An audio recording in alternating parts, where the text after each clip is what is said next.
2019-এর লোকসভা ভোটে বিজেপি প্রার্থী হিসেবে জিতেছিলেন জ্যোতির্ময় সিং মাহাতো। এবারও পুরুলিয়া থেকে জেতা নিয়ে আশাবাদী জ্যোতির্ময়। মূলত প্রধানমন্ত্রীর উন্নয়নকে সামনে রেখেই বাড়ি বাড়ি ভোটের প্রচার চালাচ্ছেন তিনি। তাঁর সঙ্গে কথা বলেছিলেন আমাদের প্রতিনিধি। এই মুহূর্তে আমার সঙ্গে রয়েছেন পুরুলিয়া লোকসভা বিজেপি আসনের প্রার্থী জ্যোতির্ময় সিং মাহাতো। দাদা, আমরা দেখছিলাম গত নির্বাচনে আপনারা এই আসন থেকে প্রায় 2 লক্ষেরও বেশি ভোটে জয়লাভ করেছিলেন। এইবারে জয়ের ব্যাপারে কতটা আশাবাদ, এই ব্যবধান ধরে রাখতে পারবেন? দেখুন, এইবারে জয় তো নিশ্চিত আছে। পুরুলিয়ার মানুষ 2017 সাল থেকেই মোদিজির সঙ্গে আছে, ভারতীয় জনতা পার্টির সঙ্গে আছে। এইবারও জয় নিশ্চিত আছে। ব্যবধান গতবারের চেয়ে লক্ষাধিক ভোটের ব্যবধান বেশি থাকবে।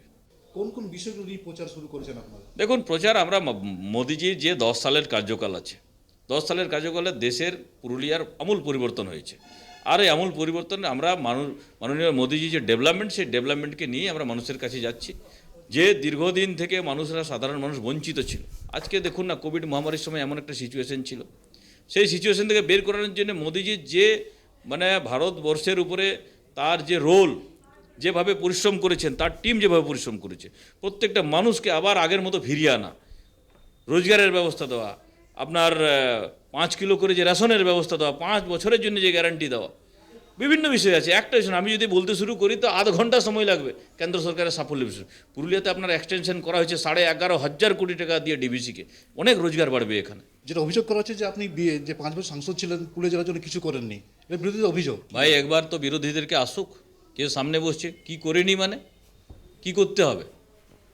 আপনি ধরুন, বছরে একটা মানুষ 5টা ভোট দেয়, আর সেই 5টা ভোটে গ্রাম পঞ্চায়েতের 3টে ভোট দেয়, মানে পঞ্চায়েতে একটা বিধানসভা আর একটা লোকসভা। 5টা ভোটেরই আলাদা আলাদা কাজ থাকে। তাহলে আপনি জেলা পরিষদের সভাধিপতিকে জিজ্ঞেস করুন না, ওনার গ্রাম পর্যন্ত রেল লাইনটা উনি কেন নিয়ে যাননি। কাজে তখন উনি বলবে এটা আমাদের কাজ নয়, এটা রেলের কাজ হচ্ছে।